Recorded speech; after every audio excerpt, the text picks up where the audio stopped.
no la puedo activar. Entonces, por hoy, pues no nos veremos hasta el día miércoles. Ok, yo lo veo a ustedes. Ok.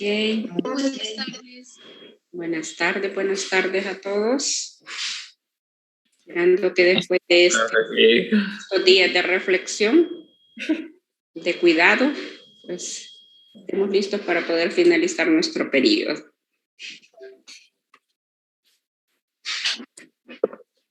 Espero que todos estemos bien y sus casas también, que todos estemos con salud, ¿verdad? Dentro de, ¿verdad?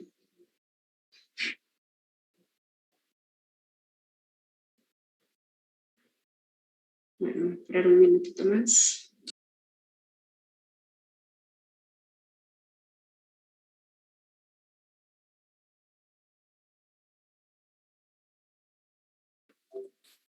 Ay, no me veo.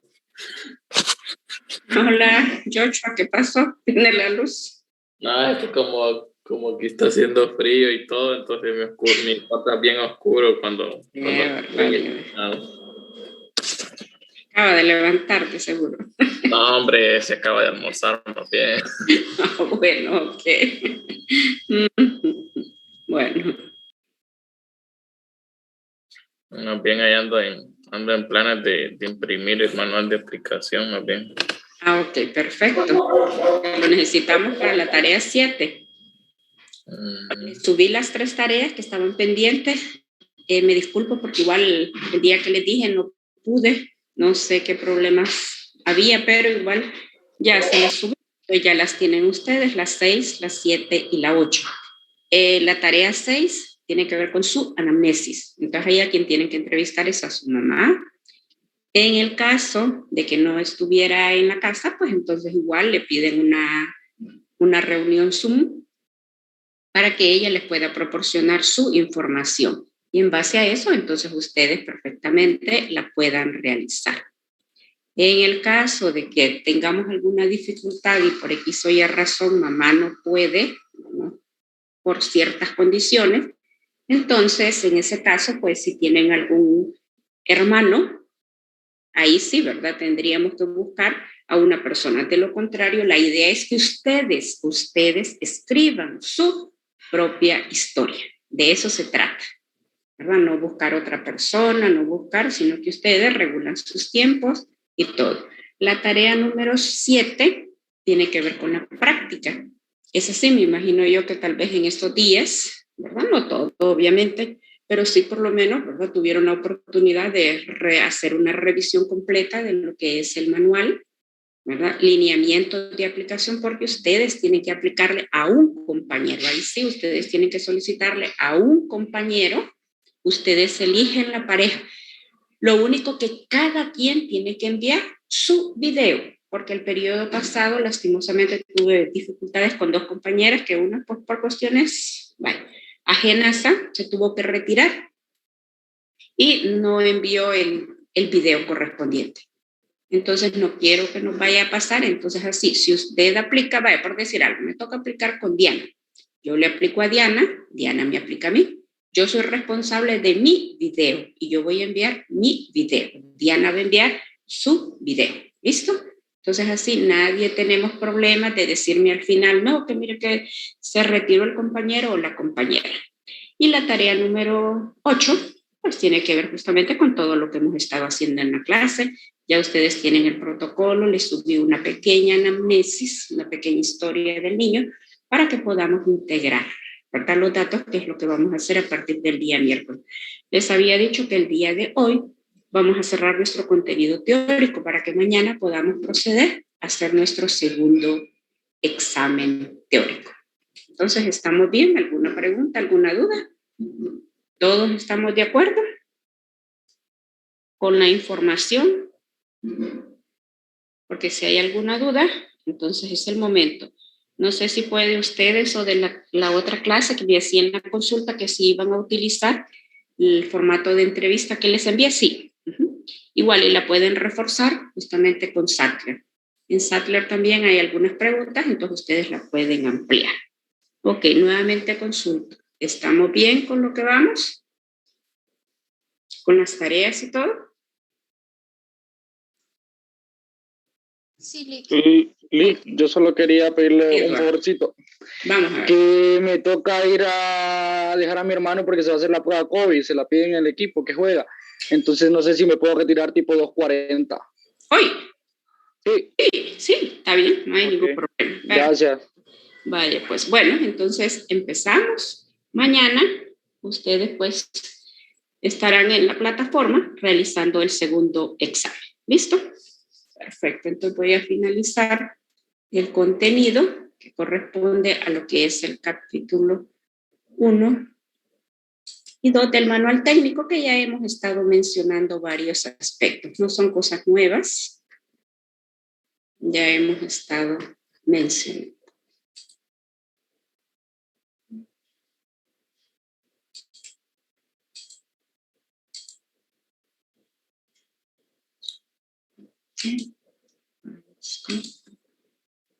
Manual técnico.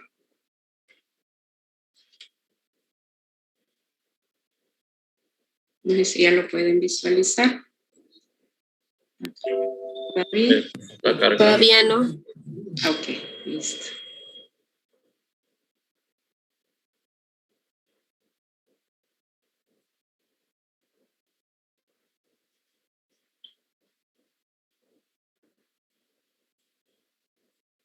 Nada, todavía. Nada, Liz. Espera, vamos a ver. Cargando para mí.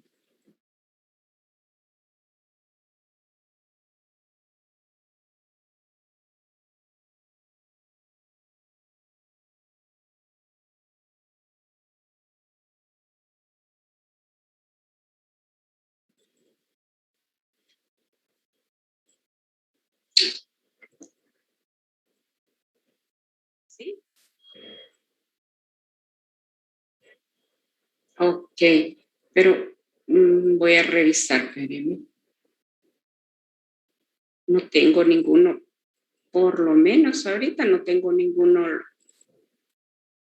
que estén. Solo me dicen los participantes, pueden visualizar su pantalla. No sé si hay alguien más que puedan estar, que en otras ocasiones aparece. Entonces no me aparece ninguno que esté.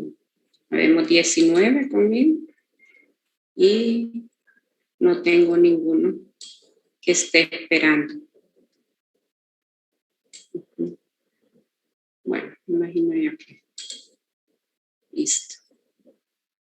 Bueno, entonces les decía de que esta parte, pues ya más o menos ya la hemos mencionado, que es parte del manual técnico. Entonces, capítulo 1, capítulo 2 está concentrado en esta pequeña presentación. Lo primero, miren la presentación. Sí, Liz. Ok, perfecto, excelente. Tendencias históricas y actuales en las pruebas de inteligencia. Es importante hacer un recorrido, ¿verdad? Porque justamente vamos a hablar de uno de esos constructos, ¿verdad? De las pruebas. La primera de las teorías, como ya lo habíamos mencionado, tiene que ver con Spearman en 1904. Recuerdan ustedes, todo esto lo mencionamos cuando ustedes leyeron sus líneas de tiempo a inicio de periodo. Y donde propone como elemento subyacente y único de inteligencia el factor general. A partir de ahí, es que hemos estado mencionando que cada una de las subpruebas entonces contribuye a lo que es el factor general de la inteligencia. Obviamente no es el componente único, sino que hay otros elementos que se conjugan para hablar de inteligencia. Luego ya todos sabemos, en 1905, a raíz de lo que estaba ocurriendo a inicio de ese siglo, entonces el gobierno francés desarrolla métodos para identificar a los niños que no pueden beneficiarse con una educación regular. Y por ende, entonces propone a Binet y Simon, ¿verdad? Dentro de lo que es una comisión y ellos pues constituyen lo que es la primera prueba estrictamente psicométrica de inteligencia. Luego, este dato ya todos lo sabemos, Terman y colegas, ¿verdad?, en Stanford en 1916 hace la introducción justamente de lo que es la Binet-Simon y deja de denominarse como tal y se denomina Stanford-Binet. Obviamente, en este caso ya se mejoraron alguna normativa, ¿verdad?, en cuanto a lo que fue los primeros postulados de la construcción de las pruebas. Todos sabemos lo que ocurrió a raíz de la Guerra Mundial. Aparecieron varias mediciones en términos de inteligencia, inclusive del otro constructo, de lo que es la personalidad, y por ahí surgen, ¿verdad?, las primeras pruebas también de personalidad. En este caso, el dato relevante, en lo que es la Guerra Mundial, es que aparecen las mediciones, pero las mediciones colectivas, porque en este caso la Binet-Simon es estrictamente individual. Y en este caso, ¿no?, entonces ya se habla justamente de lo que es la parte colectiva. El alfa y el beta, ya todos sabemos, ¿verdad?, que uno es para personas letradas y otro para personas analfabetas. Uno incluye una parte verbal y otra estrictamente no verbal para favorecer esos componentes que acabo de mencionar. Ok, dato relevante, la escala de inteligencia Wechsler en 1939 surge. Entonces la primera de las escalas como tal se denomina Bellevue. Justamente David Wechsler ahí elaboraba, incorporó estas escalas que miden tanto lo que es la parte verbal como la parte no verbal. Uniendo esos elementos, entonces tenemos lo que es el compuesto general del lenguaje. Posteriormente, ya todos sabemos, Cattell, alumno de Spearman, introduce lo que es la teoría de los factores de la inteligencia fluida y cristalizada, que creo que ya nos hemos dado cuenta un poquito, ¿verdad?, al leer cada uno de los fundamentos de las subpruebas. Entonces tiene que ver justamente con estos dos componentes que Cattell nos mencionaba, una inteligencia fluida y en algunos elementos, ¿verdad?, una inteligencia cristalizada. Y Horn amplía lo que es la teoría de Cattell e incluye lo que es la memoria a corto plazo, la memoria a largo plazo, lo que es la percepción, la parte cuantitativa, lectura y escritura. Entonces, estas son las tendencias justamente, ¿verdad?, que sirven de marco a lo que son las escalas que nosotros estamos reconociendo. Una brevísima biografía de lo que es el autor justamente de las pruebas que nosotros estamos reconociendo. David Wechsler nace en Rumanía en 1896, fue el menor de 7 hermanos, su padre profesor. Cuando tenía 6 años, pues su familia emigra a Estados Unidos, en donde pues realiza sus estudios primarios y secundarios. Miren qué interesante que a los 21 años obtuvo su maestría en psicología en la Universidad de Columbia. Y otro dato muy interesante es que al graduarse se incorpora al ejército en el contexto de la Primera Guerra Mundial. Y justamente fue uno de los primeros, no el primero obviamente, pero sí uno de los primeros psicólogos que comenzó la aplicación justamente de las recién pruebas creadas. A raíz de ello, justamente de todo lo que él observó durante la aplicación y el reconocimiento justamente de esas pruebas, concluyó que no había relación estricta entre puntuaciones obtenidas en el test y el grado de adaptación de los sujetos como en aquel entonces, ¿verdad?, se pretendía medir, creyendo necesario un concepto más amplio de inteligencia. Entonces, a partir de ahí, justamente, es un dato muy relevante a raíz de esta experiencia que Wechsler tuvo, ¿verdad?, con la aplicación de las recién creadas pruebas. Entonces surge, ¿verdad?, en él la inquietud de ir un poquito más allá en términos de lo que es la inteligencia. En Estados Unidos, como director de la clínica del Hospital de la Universidad de Bellevue, dígame.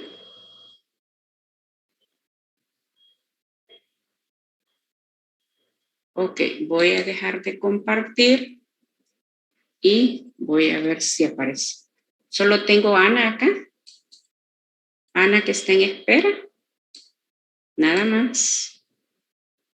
No hay nadie más, Lucy o Nancy. Ok.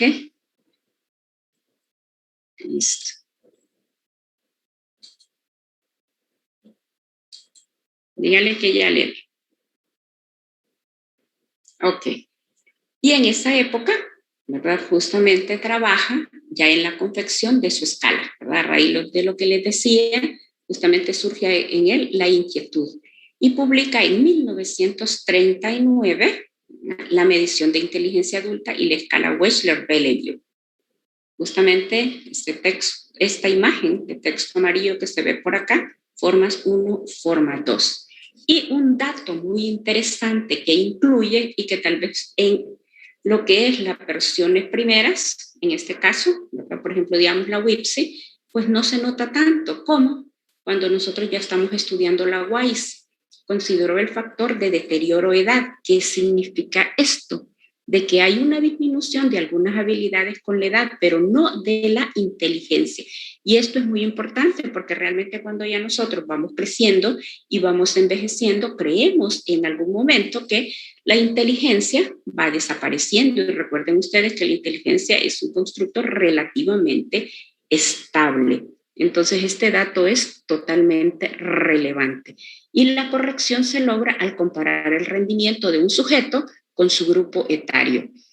En las primeras ediciones, justamente se comparaba, había un grupo de referencia, por decir algo, en los niños de 4 a 5 años.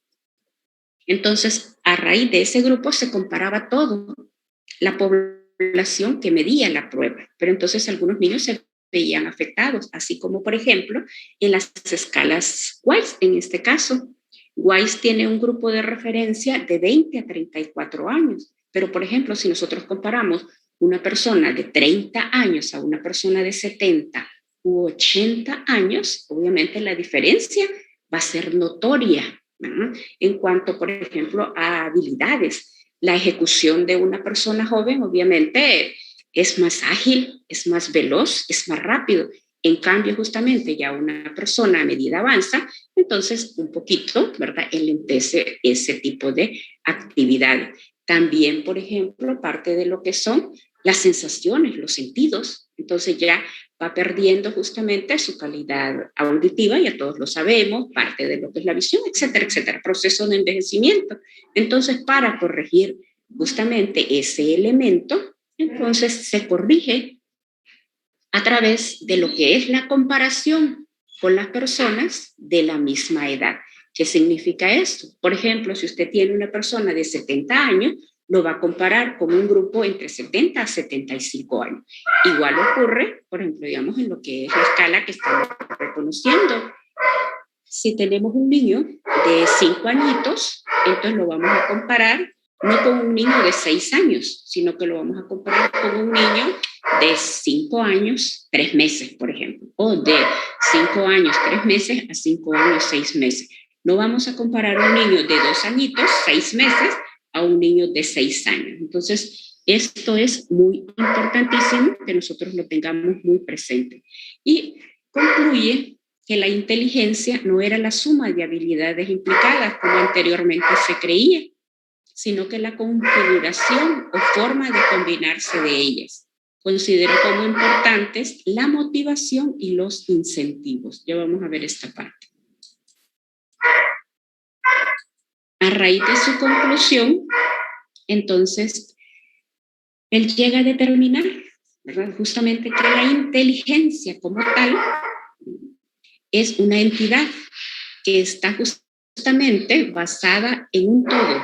Entonces se denomina una entidad global con elementos cualitativamente diferentes, que es la parte específica, y considera en la década de los 50 que la inteligencia es el conglomerado o capacidad global del individuo para actuar intencionalmente, pensar racionalmente y lidiar eficazmente con su ambiente. Y fíjense qué interesante, porque cómo va evolucionando el concepto de inteligencia. Generalmente inteligencia nosotros la concebíamos como solo la capacidad resolutiva de problemas, solo aquella persona que podía responder una problemática. En cambio, Wesley incluye otros elementos, como por ejemplo el hecho de estar en su ambiente y cómo manejarse dentro de ese entorno.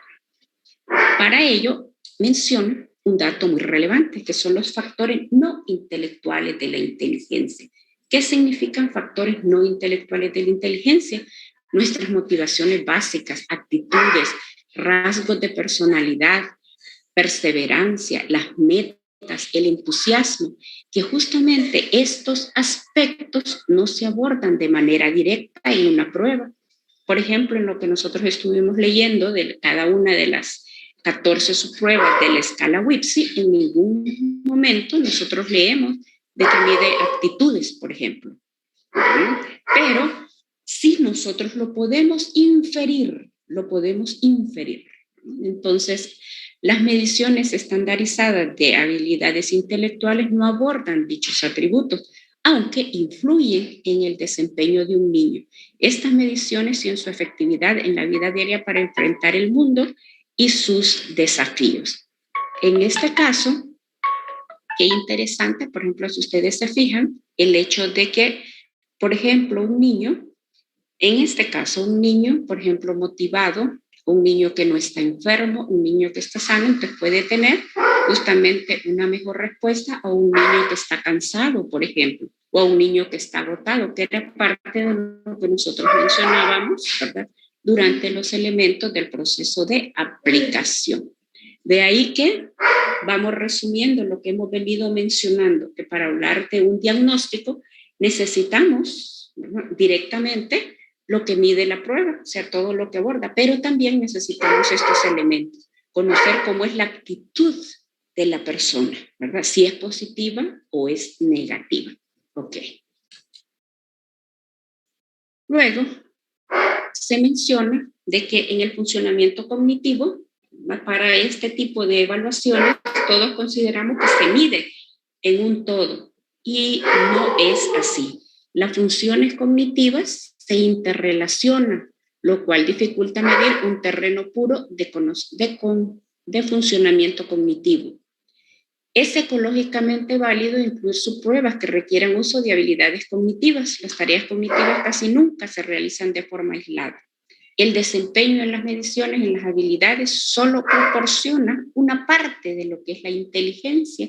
Y miren qué interesante que las pruebas de inteligencia no miden todo lo que nosotros en algún momento pudiéramos requerir de algún sujeto, como por ejemplo el aprovechamiento académico, no lo mide directamente la prueba.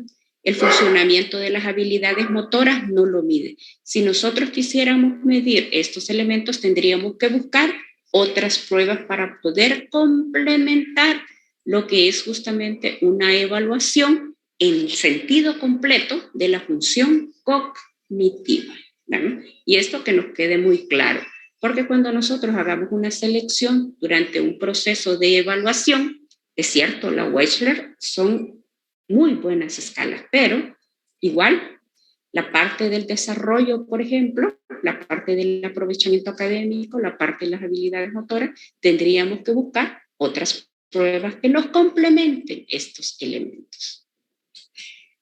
Ok, este cuadrito pues ya se los había mostrado. Esta es la historia de las escalas Wechsler, que ustedes a medida vayan avanzando en las mediciones, pues van a ir reconociendo. Lo que mencionaba es la escala Wechsler-Bellevue, que es la primera escala en 1939. Ahí están los años, que ya en algún momento los habíamos mencionado. Luego de lo que es la versión 2 de la Bellevue, entonces surge la WISC en 1949. Y de la WISC surge la necesidad de evaluar a niños más pequeñitos, ¿verdad? Y de ahí es donde se configura lo que es la WIPSI como tal. Ya habíamos mencionado, la primera aparece en 1967, luego su versión revisada en 1989, la tercera versión, que es la que nosotros estamos reconociendo en el 2002, y como les mencionaba, pues ya está la cuarta versión de lo que es la escala. No debemos olvidar cuando hablamos de lo que es la parte cognitiva, pues a un gran psicólogo que nos ha apoyado muchísimo en este desarrollo. De ahí que hablamos de Jean Piaget, ya todos en algún momento pues conocemos todos sus postulados, lo que son los esquemas, se habla de lo que es la parte de la adaptación dentro de acomodación, y el hecho de que en algún momento, ¿verdad?, los niños puedan previo asimilar para acomodar justamente esa información. Otro dato muy relevante dentro de esta etapa es el enorme crecimiento del lenguaje, ¿verdad? Entonces, se demostró que un niño promedio de 6 años, ¿verdad?, en este caso, aprende 6 palabras al día en un promedio de 18 meses a los 6 añitos, que era lo que les mencionaba. La conciencia fonológica es el entendimiento de los sonidos y es importante para aprender a leer un sistema de escritura alfabético. Entonces, ven ustedes qué interesante, ¿verdad?, justamente todo lo que conlleva el desarrollo cognitivo. Y finalmente, ya lo que es el capítulo 2, pues nos da una amplia descripción de lo que ha sido la escala, ¿verdad?, y sus predecesores. La escala Wechsler, que se desarrolló en 1967 en su primera edición, entonces para niños de 4 años hasta los 6 años, 6 meses. ¿Cuáles eran algunas de las pruebas? Información, comprensión, aritmética, vocabulario, semejanzas, enunciado, diseño geométrico, diseños con cubos, laberinto, figuras incompletas y caza de animales. Algunos han ido desapareciendo. Este es justamente el manual de la primera versión. Es muy probable que ustedes, por ejemplo, digamos, hay algunas instituciones que todavía siguen utilizando esta versión. Entonces es muy probable que ustedes en algún momento, pues por ahí la reconozcan. Si ustedes han aprendido a utilizar muy bien lo que es la WIPSI 3, entonces perfectamente pueden aplicar cualquiera de las versiones. Este es el protocolo que utilizábamos, justamente nosotros estudiamos con esta versión de la Wechsler, la WIPSI, la casita de los animales, ¿no?, un test muy apreciado por los niños, ¿verdad?, y apoyaba muchísimo. Como ustedes se fijan, hay algunas subpruebas que ya no están y otras igual que se mantienen. La versión revisada, ¿no?, entonces en este caso, ¿no?, es poco lo que cambia. En la primera edición se aplicaban las 6 subpruebas verbales y las 6 subpruebas de ejecución. Se añadió rompecabezas para un total de 6 subpruebas verbales y 6 subpruebas de ejecución. Amplió el rango de edad de 3 años hasta los 7 años, 3 meses. Y en este caso, pues como ya todos hemos visto que la prueba tiene un orden de progresión, entonces, por tanto, ¿verdad?, se decidieron agregar reactivos más difíciles y más fáciles a las pruebas originales. Desde aquí ya se va dando un lineamiento para incluir lo que son los puntos de inicio y los puntos en los cuales pues debería de determinar en relación a lo que es la edad.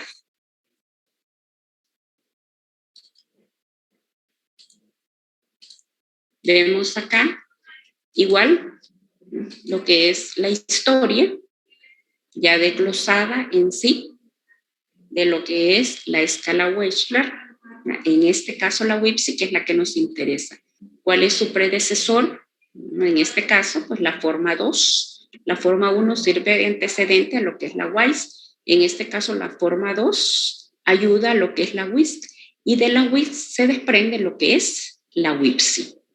Su original, en 1967, niños de 4 a 6 añitos y medio. La versión revisada, imagínense, del 67 al 89, ¿cuántos años? ¿Verdad? Más de 20 años. Entonces, y si ustedes se fijan, se va ampliando un poquito el rango de edad, de 3 añitos a 7 años y medio, ¿verdad?, en su versión revisada, la que ya estamos reconociendo, ¿verdad?, que justamente había necesidad de evaluar a niños más pequeños, entonces 2 añitos, 6 meses, hasta los 7 años, 3 meses. Entonces, esta es la versión que nosotros estamos reconociendo que aparece en el 2002. Es muy probable también que ustedes, cuando ya estén en el ejercicio profesional, entonces se encuentren, ¿verdad?, con la versión 4 de la WIPSI, ¿verdad? Pero, reitero, con que nosotros aprendamos a manejar una forma, entonces solo es de que leamos, ¿verdad?, y procederemos con lo que es la aplicación, ¿verdad?, y corrección de la misma. ¿Cuáles fueron los objetivos, ¿verdad?, que se pretendían dentro de lo que es la WIPSI 3? Pues fueron 5 grandes objetivos: actualizar fundamentos teóricos, idoneidad del desarrollo, enriquecer la utilidad clínica, mejorar propiedades psicométricas y aumentar la facilidad de uso. Dentro de lo que es la actualización de los fundamentos, pues ustedes mismos los fueron mencionando en cada una de sus presentaciones. Si ustedes se fijan, hay incorporación de puntuaciones compuestas adicionales, que anteriormente solo conocíamos lo que es la parte verbal, la parte de ejecución y el CI total. Ahora hablamos de una velocidad de procesamiento y de un compuesto general de lenguaje, ¿verdad? Que abarca ambas justamente etapas. También se enriquece la medida de razonamiento fluido, incluyendo semejanzas y cubos, y las nuevas matrices, conceptos y pistas, ¿verdad? Entonces, estas nuevas subpruebas vienen justamente a enriquecer esta medida de razonamiento fluido. También incorporan medidas de velocidad, que era lo que les decía, ¿verdad? Velocidad de procesamiento, y esto pues es muy importante para conocer si el niño en algún momento pues, tiene algún deterioro neurológico. Aumentar la idoneidad, pues se crearon, como aquí ustedes pueden ver en la imagen, se amplió el rango, entonces por ende no se puede evaluar a un niño de 2 años y medio e igual forma a un niño de 7 años. Entonces por ende hubo la necesidad pues de dividirlo. Entonces como se amplía el rango, entonces se divide, y lo interesante es que tenemos cuadernillos independientes. Así usted, por ejemplo, tiene un niño de 3 años, perfectamente, usted puede utilizar este cuadernillo, esta hoja de respuesta le va a ayudar a consolidar todo lo que ya usted ya conoce de la prueba y el que ya estamos reconociendo, que sería justamente para la versión de los niños más grandecitos. Las instrucciones son muy simples, ustedes se fijan, solo es que nosotros sigamos las instrucciones que aparecen en el manual, juguemos con cubos, adivina lo que estoy pensando, responde estas preguntas. Ok, Joshua. Es que dice Johnny que revise porque dice que quiere entrar y que se le está actualizando la aplicación. Ok, perfecto. Todavía no me ha aparecido por ahí, estoy pendiente. Gracias. Se adicionan reactivos de muestra, ¿verdad? Y esto es muy interesante también, ¿verdad? Porque los reactivos de práctica y las explicaciones adicionales pues ayudan justamente a que el niño comprenda la tarea y se revisan los criterios de calificación. En este caso, algo muy interesante, que ya ustedes ya lo manejan muy bien, creo yo, que la parte de las rotaciones no se penalizan en la parte A. Y creo que podríamos, si alguien, por ejemplo, le preguntare, por ejemplo, Nancy, ¿por qué cubos, verdad, tiene 2 partes? Son 20 reactivos, una parte A y una parte B. ¿Por qué en la parte A no se penalizan las rotaciones? ¿Qué respondería Nancy?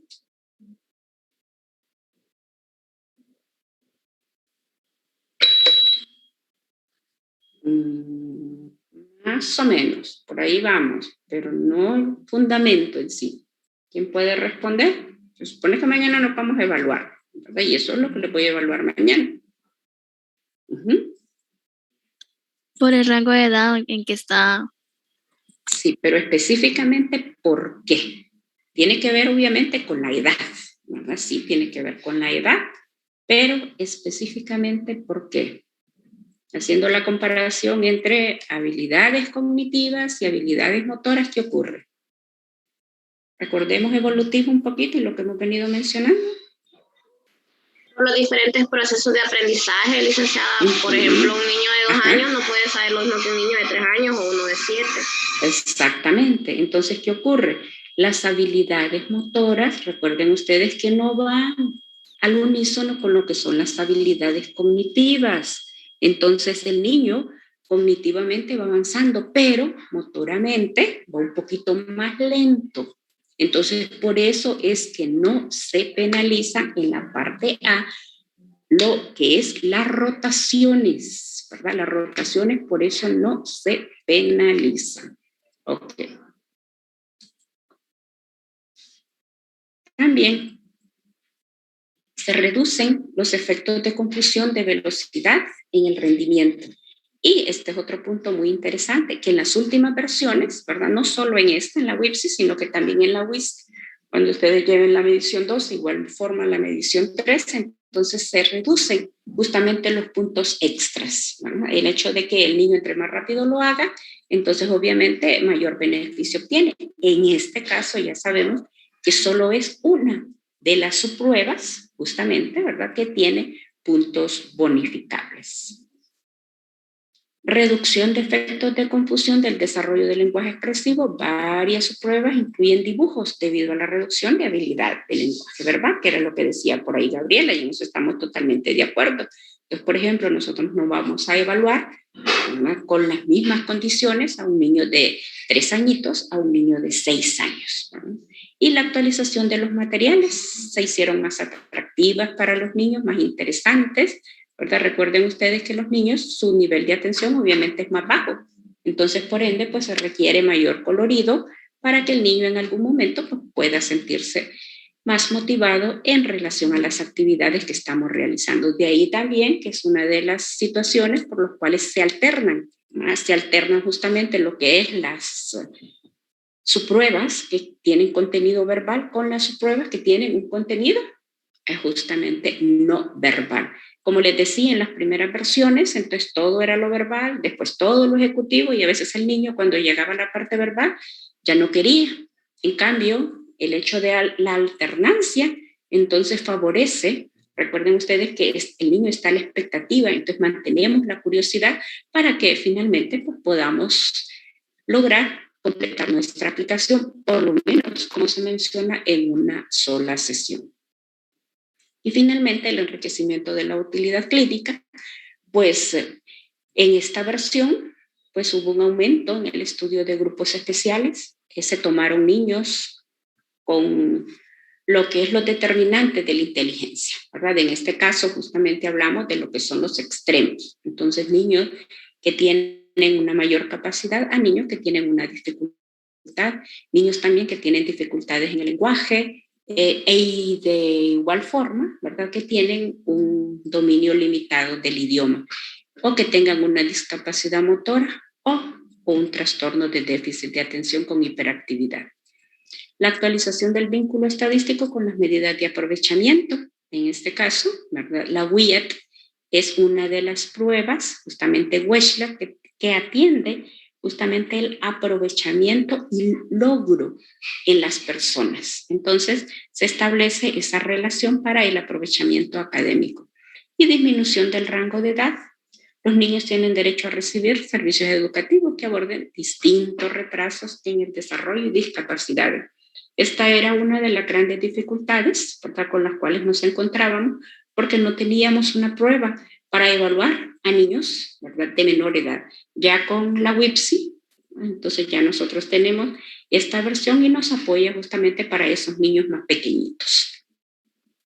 Ok, y con esto pues concluyo lo que es la parte de lo que es el manual técnico. Esta parte de la interpretación pues ya la estuvimos discutiendo, que es lo que continúa justamente a lo que es la parte de el informe. Recordándoles este cuadrito, que es muy importante, y la guía de recursos, ¿verdad?, el D3.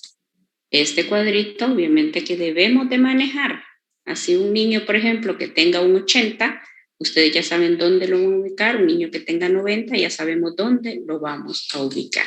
Y este es la curva, ¿verdad?, que aparece justamente en lo que es nuestro protocolo. Por aquí alguna terminología que es muy importante, que nos introduce justamente a lo que es nuestro informe.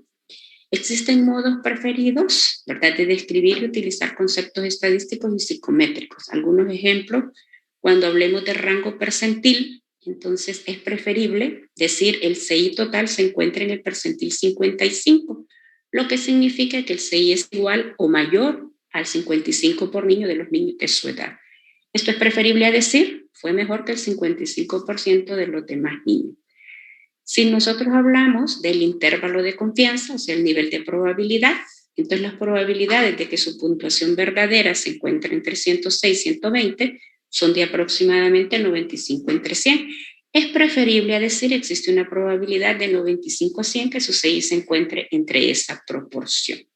Además, según esta versión de Sattler, utilizar el 100% es incorrecto, ya que representa pues, una conceptualización inadecuada de los niveles de probabilidad. De igual forma, cuando nosotros establezcamos rango, ¿sí? Dice Luisa que sí la puede aceptar. A Luisa ya le di hace un momento, de seguro se volvió a... Ok, listo, ahorita lo estoy haciendo. Gracias.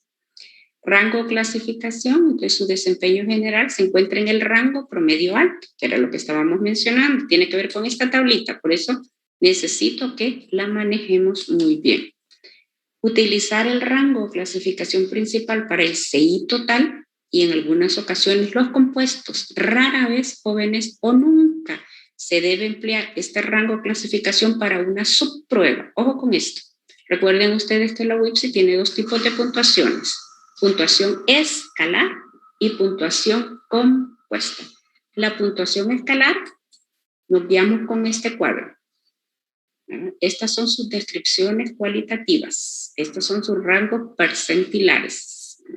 Y lo que es la parte de las puntuaciones compuestas está en su clasificación. Entonces, no vamos a decir de que la prueba de vocabulario está en límite o vamos a decir de que es extremadamente baja. Entonces, no, tenemos que utilizar justamente estas categorías, fortaleza o muy bien desarrollada o muy inferior al promedio. Esos son los términos que nosotros vamos a utilizar para cuando hablemos de lo que son las puntuaciones escalares. Y finalmente, la presentación de lo que es el nivel de funcionamiento intelectual parece ser confiable y válida. Entonces, en este caso, solo decir los presentes resultados parecen ser confiables o válidos. En ese caso, ¿verdad? Hace parecer que las puntuaciones no sean consistentes y en algún momento pues resulten ser hasta cierto punto inválidas.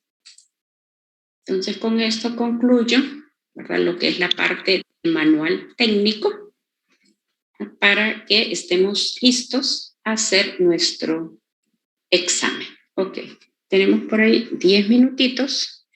Quiero iniciar lo que es la presentación ya de informe psicológico, que es lo que directamente, ¿verdad? Nos vamos a concentrar el día miércoles y el día jueves, previo a lo que es nuestro segundo examen. En esta presentación son algunos lineamientos generales. Ustedes en SACLA tienen un capítulo completo, ¿verdad? De lo que es el informe psicológico. Por si acaso pues quieren profundizar un poquito más. Ok, como ya lo hemos estado mencionando, el psicodiagnóstico, y se los planteo así ya en términos generales, es un proceso que integra la información relevante del evaluado. Interpreta la información, en ese caso debemos contextualizarla, considerando edad de desarrollo físico, psicológico, dinámica familiar, educativo, laboral, no solo en sí el resultado de la prueba, sino todos los elementos. Es importante destacar que este proceso comienza con un referente o solicitante. En este caso, ¿verdad? ¿Quién va a ser? La persona que nos va a buscar o nos busca para iniciar un proceso y debe finalizar con la devolución de la información a la misma persona. ¿Ok? Entonces nos busca el padre de familia para que nosotros le hagamos un psicodiagnóstico, le hagamos una evaluación psicológica. Estamos obligados, jóvenes, a hacer nuestras devoluciones. Por eso nos critican en algunos casos cuando hacemos prácticas, porque dicen que nosotros no entregamos resultados. Y es interesante, si el padre de familia nos confía a su niño, entonces lo menos que nosotros podemos hacer es hacer devolución de los mismos. Cuando nosotros elaboramos un informe, es una labor compleja y quiero por favor que así lo vean, que es una labor compleja. A veces nosotros empezamos a escribir informe sobre informe. Recuerden ustedes que somos personas únicas y cada niño, en este caso que ustedes van a elaborar ese informe, es único. A veces yo me encuentro, por ejemplo, con informes de periodos anteriores con nombres de aparece Juan, en la otra página aparece Luisa, en la otra aparece José. ¿Y de quién es entonces? ¿Es de Luisa, José o quién? Pero es por lo mismo, porque a veces, ¿verdad? Nosotros escribimos sobre lo que nos dan. Y más aún, cuando permitimos que otras personas hagan el trabajo por nosotros. Ya nos hemos enterado en algunos casos, ¿verdad?, de que hay compañeros que se dedican a hacer informes. Y eso no es ético, jóvenes. Ustedes tienen que aprender a hacer su propio informe, sea que les salga incorrecto. Pues ni modo, cometemos el error, pero lo rectificamos.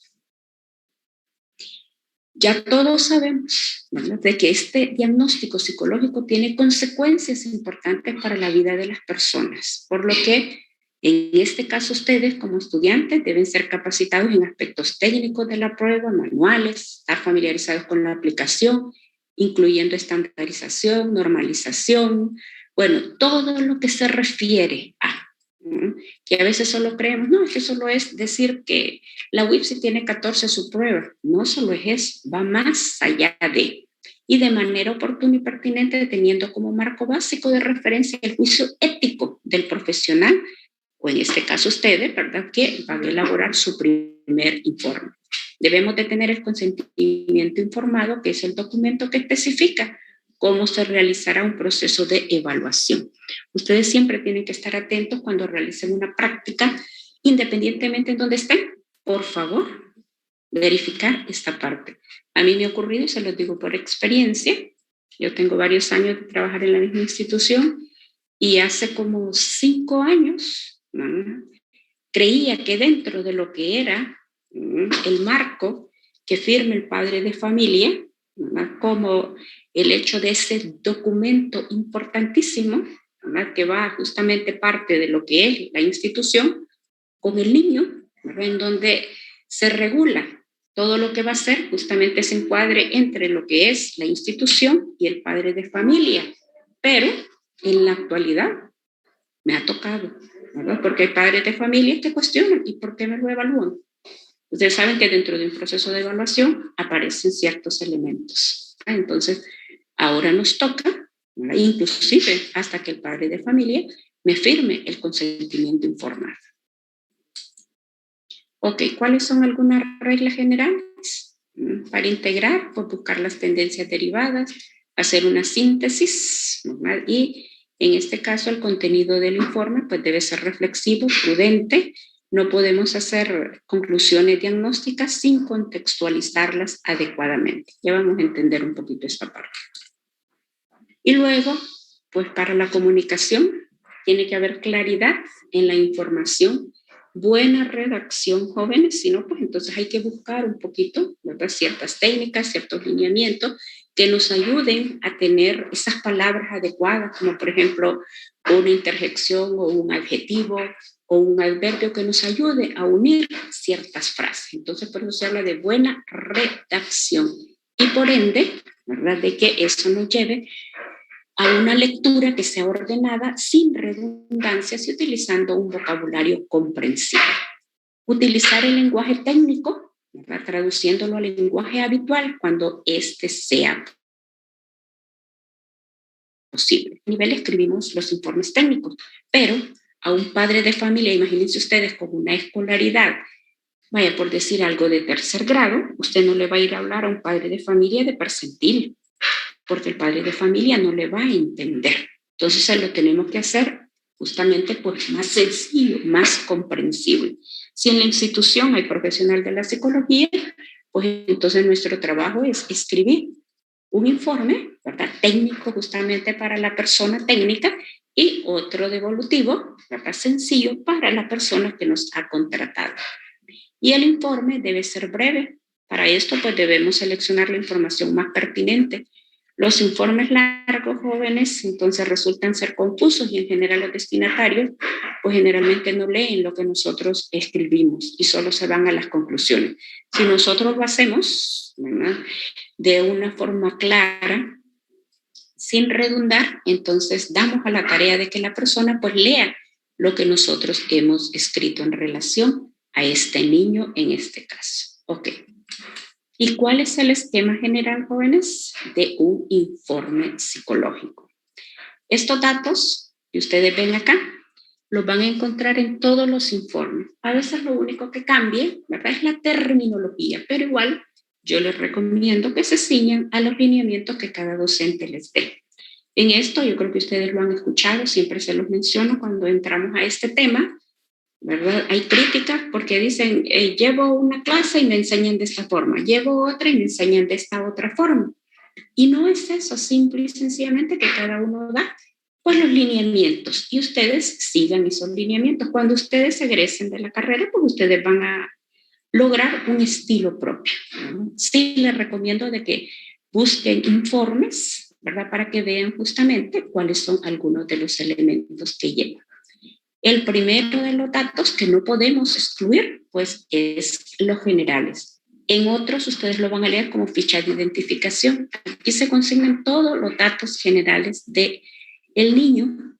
Si hay datos, por ejemplo, si nosotros estamos evaluando en la primera etapa, entonces de repente tal vez esto de escolaridad, centro escolar, no lo va a llevar.